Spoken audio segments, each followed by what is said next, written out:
Hollywood turned Doc Holliday into a romantic hero, the elegant man at Wyatt Earp's side, armed with clever one-liners and deadly accurate pistols. Val Kilmer became a cultural icon. But the real Doc Holliday was a man dying of tuberculosis, who killed to survive and played cards because he no longer had a future to plan for. Here are 23 facts Hollywood banned, because they destroy the myth. Number 1.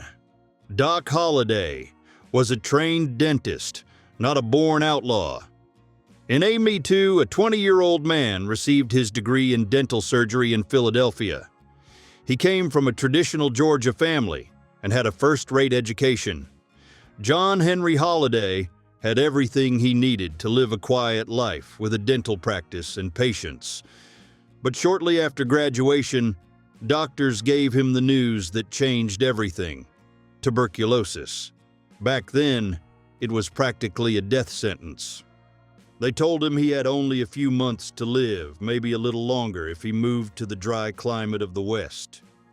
So he went. And when you know you are going to die anyway, fear starts to feel different. Doc began playing cards to support himself, got into fights, and ended up in the middle of some of the most violent events in the Old West. The thing is, none of that was part of the original plan. He was not born an outlaw. He was an educated man from a good family who was pushed down a completely different path by disease. If his lungs had held up, the name Doc Holliday would never have appeared in any history book. Number 2. The first gun Doc fired at a man was not in Tombstone.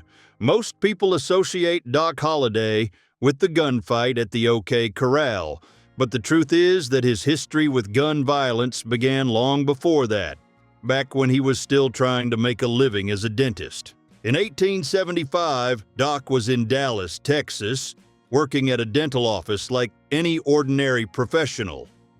But something happened inside a saloon called the University Club. Doc got into a shootout with a soldier. The exact details vary depending on the source, but the outcome was clear. No one died that day, but Doc had to leave town in a hurry. And this is the pattern that would define the rest of his life: violence, trouble with the law, and then back on the road. Dallas was only the first stop in a cycle that would repeat itself for years. Every new town was a chance to start over, but Doc carried the same explosive temper with him. He was not a born outlaw. He was an educated Southern man, pushed down that path by circumstances, disease, and a temper that was hard to control. Number 3. Doc was addicted to alcohol and played cards to pay the bills. The man graduated from dental school while he was still young, with a diploma on the wall and a secure future ahead of him. But then tuberculosis came along. Doctors told him to head west in search of a dry climate that might ease his lungs.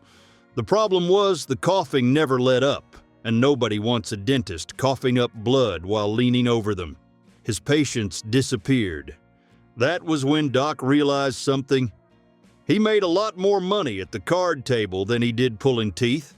Faro, poker, Monte.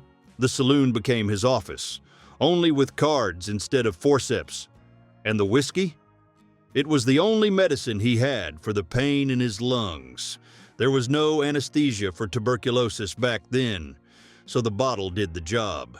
Now pay attention to the detail almost nobody mentions. For much of his time in the Old West, Doc did not have a penny to his name. He lived from card to card, hand to hand, always betting that the next round would cover that day's expenses and that night's room. Number 4. The partnership with Wyatt Earp began with a debt, not friendship. The two first crossed paths in Fort Griffin, Texas, around 1877. Doc Holliday was a dentist from Georgia who gave up his practice when tuberculosis struck, headed west, and became a professional card player. It was in that roadside settlement that he and Wyatt met. Things got serious a year later, in Dodge City, Kansas. Earp, who was serving as an assistant marshal at the time, found himself cornered in the street by a group of armed cowboys, alone and clearly outnumbered. That was when Doc showed up with a revolver in his hand and turned the situation around. Wyatt never forgot it. Years later, he said himself that he owed his life to that sick, short-tempered man. Their legendary friendship was not born out of affection. It was born out of respect and debt. Two men too dangerous to become enemies and too useful to walk away from each other. But what made Doc that kind of man? The answer lies in the years Hollywood never showed. Number 5, Big Nose, Kate, the woman who broke Doc Holliday out of jail. Have you ever heard of the most dangerous man in the Old West? Well, he had one weakness, a Hungarian immigrant named Mary Catherine Haroni, known as Big Nose Kate. She crossed the ocean alone with no money and ended up working as a prostitute in the frontier towns of Texas. That was where she met Doc Holliday, the dentist who became a gambler and gunfighter. When Doc was arrested in Fort Griffin, accused of killing a man, no one expected him to get out alive. But Kate had other plans. That night, she set fire to a shed in town. While everyone rushed to put out the flames, she entered the jail armed, overpowered the jailer, and freed Doc. The two rode off into the darkness and were never the same again. Their relationship lasted for years. Fights, breakups, and reconciliations. It was not pretty, but it was real. Doc died young, taken by tuberculosis. Kate, on the other hand, lived to be nearly 90, one of the last witnesses to that Old West. Number 6, the gunfight at the OK Corral. Lasted 30 seconds, not the epic Hollywood showed. There is one detail almost nobody knows. The most famous showdown in the Old West did not even happen inside the OK Corral. It took place on a narrow lot next to a photography studio in Tombstone, Arizona, on October 26, 1881. Behind it all were months of tension between the Earp brothers, who represented the law in town, and a group of cattlemen known as the Cowboys. And when it broke out, it was fast. Everything was over in about 30 seconds. During that time, nearly 30 shots were fired at almost point-blank range, with the men practically face-to-face. When the smoke cleared, 3 men were dead: Tom McClory, his brother Frank McClory, and young Billy Clanton. On the lawman's side, Virgil and Morgan Earp were wounded, and Doc Holliday was grazed by a bullet in the hip. Wyatt Earp was the only one who walked away without a scratch. There was no choreography. It was just noise, smoke, and men falling onto the dirt street. Number 7, Doc took the blame for crimes. Wyatt Earp ordered and never said a word. Everything changed after the gunfight at the OK Corral. In March 1882, Morgan Earp was shot in the back and killed while playing pool. Wyatt did not wait for the law. He gathered a group of men and went after the cowboys he blamed for the murder. It became known as the Vendetta Ride, a manhunt with a single purpose and no arrest warrant. Doc Holliday rode beside him from beginning to end. When they found Frank Stillwell at the Tucson train station, the man went down riddled with bullets. Doc was indicted for the killing, and his name was on the paperwork. The two fled to Colorado before the law could arrest them. But here is the detail few people mention. Doc never pointed the finger at Wyatt, not a word. He carried the blame for actions Wyatt planned and led. Hollywood likes to portray Doc as the charming, sickly gunfighter. What almost nobody talks about is the price his loyalty cost him, and he paid it in silence. Number 8. How many people did Doc Holliday really kill? The answer will surprise you. Everyone knows Doc Holliday as a deadly gunfighter, the man who would face anyone without blinking. But here is what the records from that time show. Historians can only confirm between 1 and 3 deaths linked to him with any certainty. That is it. The rumors claimed dozens. Stories told in saloons and newspapers gradually turned that sick dentist with tuberculosis into a ruthless killer. The truth is very different. Documents from the time, eyewitness accounts, and court records all point to very few proven cases, and the clearest one happened during the famous gunfight at the OK Corral. And that is where the detail few people know comes in. Doc knew it. He understood that his reputation was worth more than pulling the trigger. Before any confrontation even began, his name was already doing the work.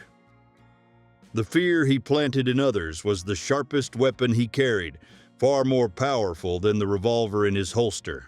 Number 9. Doc Holliday played cards like a true professional, and the secret was inside his head. People who sat across from him in Old West saloons always said the same thing. The man seemed to see the game, one move ahead. Doc had an extraordinary memory and kept track of every card that was played, doing the math in his head, while everyone else relied on pure instinct. Before he ever picked up a revolver, he earned a degree in dentistry, a profession that demands a steady hand, patience, and close attention to detail. But tuberculosis took his dental practice away and pushed him west. And it was cards, not teeth, that became his livelihood. He brought that same discipline to the poker and faro tables. On his best days, Doc could pocket more in a single night of gambling than an honest worker earned in an entire month. But the cards were only the part everyone could see. Behind that cold, calculating gambler was another side of John Henry Holliday that very few people ever got to know. Number 10. The real reason Doc Holliday left Georgia still divides historians to this day. Doc grew up in the South during the Civil War and Reconstruction in a family that had owned enslaved people. The official story says he headed west because of tuberculosis, searching for a drier climate. But there is another story, told by his own relatives and the legendary sheriff, Bat Masterson. According to them, Doc and some friends went to a stretch of river they used for swimming on his uncle's property and found a group of young black men there. Doc pulled his gun. In one version, he only fired into the air to scare them and drive them away. In another, much darker version, he supposedly killed 2 of them. There are no records from that time proving the incident happened, and respected researchers have searched the archives without finding anything. Whether it was true or just a legend, the incident may have played a role in the family's decision to send the young man away. What cannot be disputed is that he was raised in the middle of the racial violence of those years, and it would follow him for the rest of his life. Number 11, the tuberculosis that was killing Doc Holliday ended up becoming his most dangerous weapon. While he was still in his 20s, doctors handed Doc a sentence. At most, he had only a few more years to live.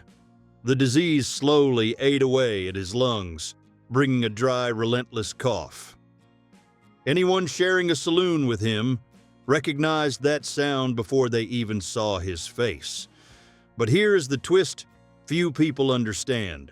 A man who already knows he is doomed does not fear a bullet. While other gunfighters fought to stay alive, Doc faced every confrontation like a man who already had one foot in the grave, and that made him cold and unwilling to hesitate.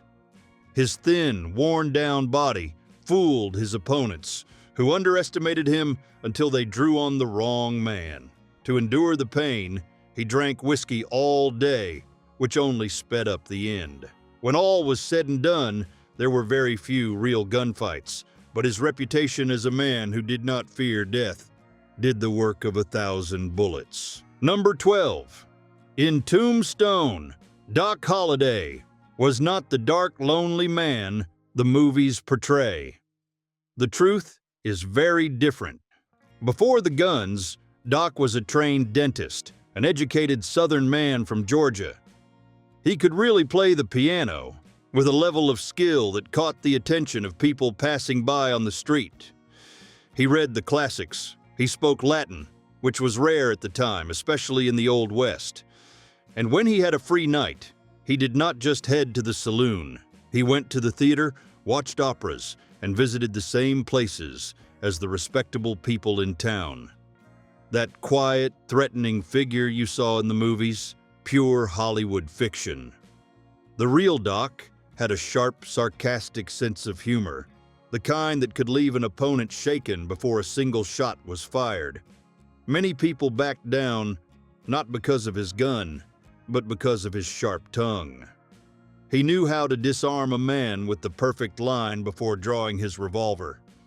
And here is the detail nobody tells you. The most feared gunfighter in Tombstone was also the most cultured man in town. Number 13, Kate and Doc broke up and got back together. Several times, and during one of those fights, she tried to put him behind bars.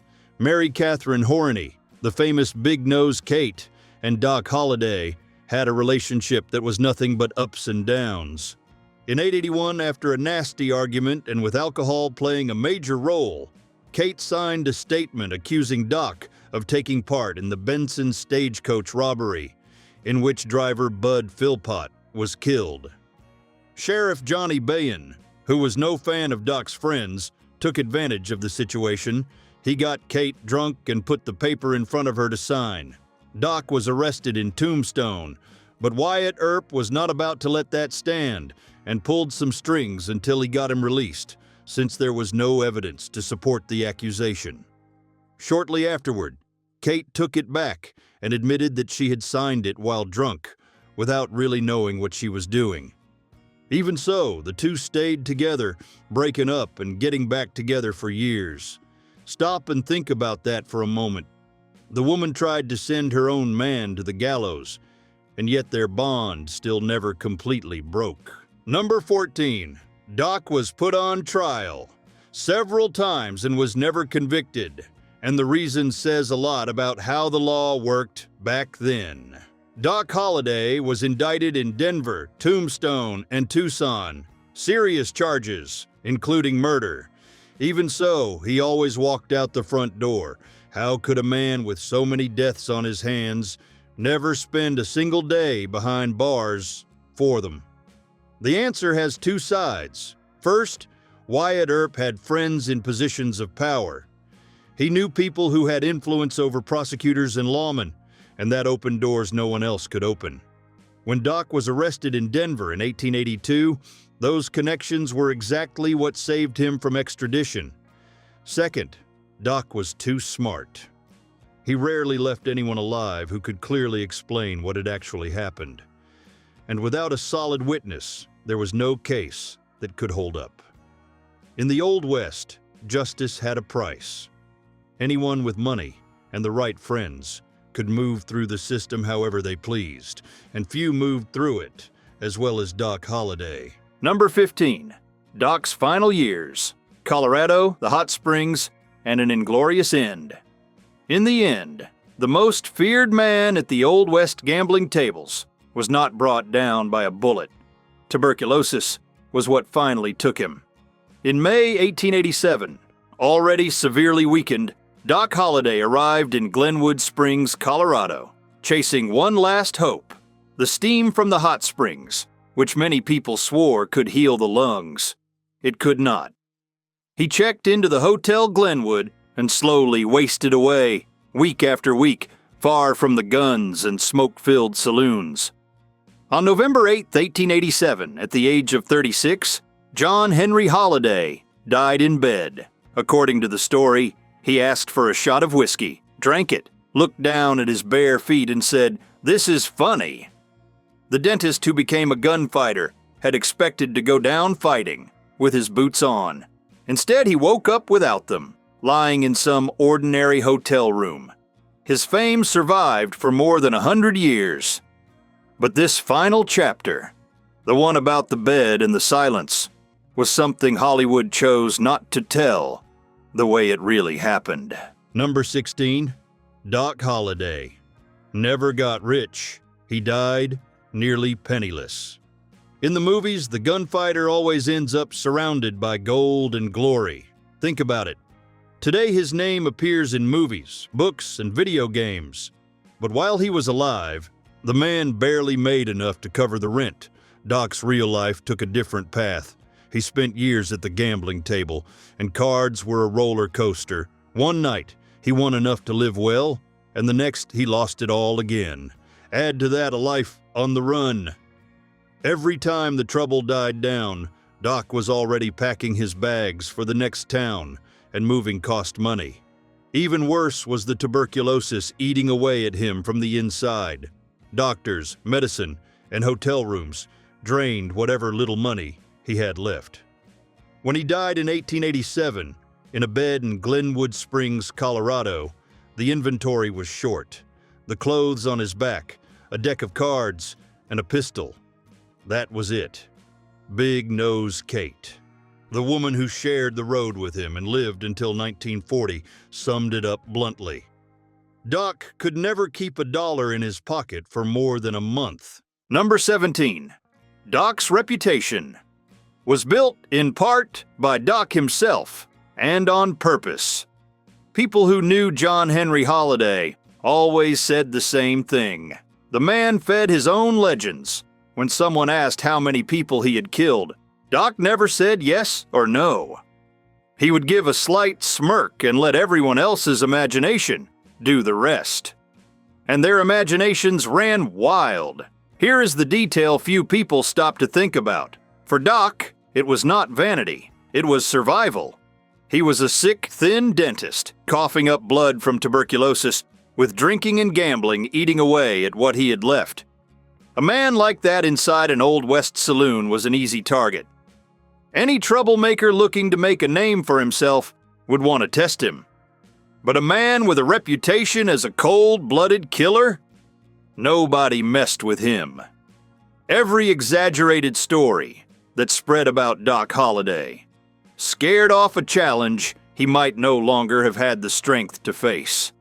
The legend became his shield, and he knew exactly what he was doing when he let that legend grow. Number 18, Doc Holliday and Wyatt Earp went their separate ways and barely ever saw each other again. Think about two men who faced the gunfight at the OK Corral side by side, then disappeared from each other's lives soon afterward. That is pretty much what happened.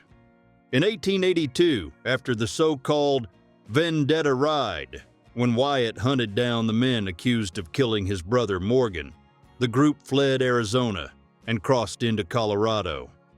It was somewhere near Gunnison that the two said goodbye.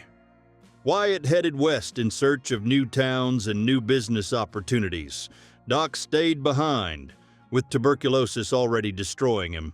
Doc spent his final years in Glenwood Springs and died in 1887 at just 36 years old, far from the guns that made his name famous.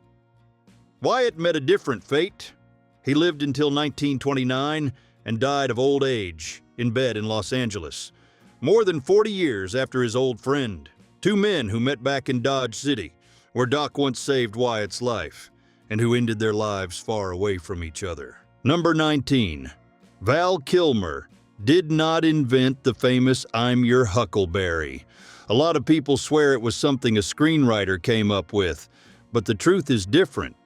That expression was already widely used in the American South by the 1850s, long before the movie.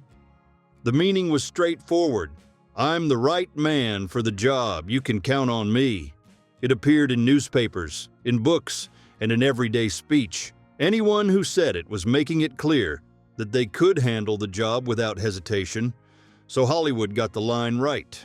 What changed was the tone. In the movie, Kilmer delivers it with charm, a slight smirk, almost like he's joking. But the real Doc Holliday was living a very different story. He was being destroyed by tuberculosis, coughing up blood, and knowing he did not have much time left. When he said that line, It came from a tired man who had nothing left to lose. It was not the pose of a movie hero. It was a man staring death in the face and still accepting the challenge. What you just saw was the real Doc. Now comes the final judgment. Number 20. Doc had a code of honor, but it was not Hollywood's version.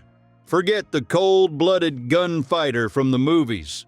John Henry Holliday grew up in a traditional Southern family in Georgia, where he learned manners, Latin, and proper behavior before tuberculosis turned everything upside down.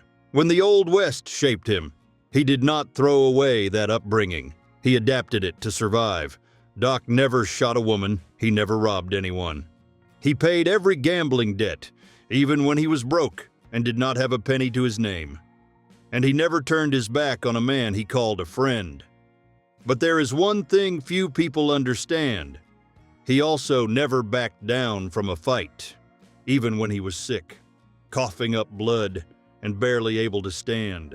His code was not the chivalry of romantic novels. It was practical and grounded in reality. It was the code of a man who understood one harsh truth. In a lawless land, you only survive if people trust your word. Being trustworthy was not kindness. It was the only currency worth more than gold. Number 21. The faith Hollywood chose to hide. Everyone remembers Doc Holliday as the cold-blooded gunfighter who feared neither God nor death. But there is a side of him almost nobody talks about.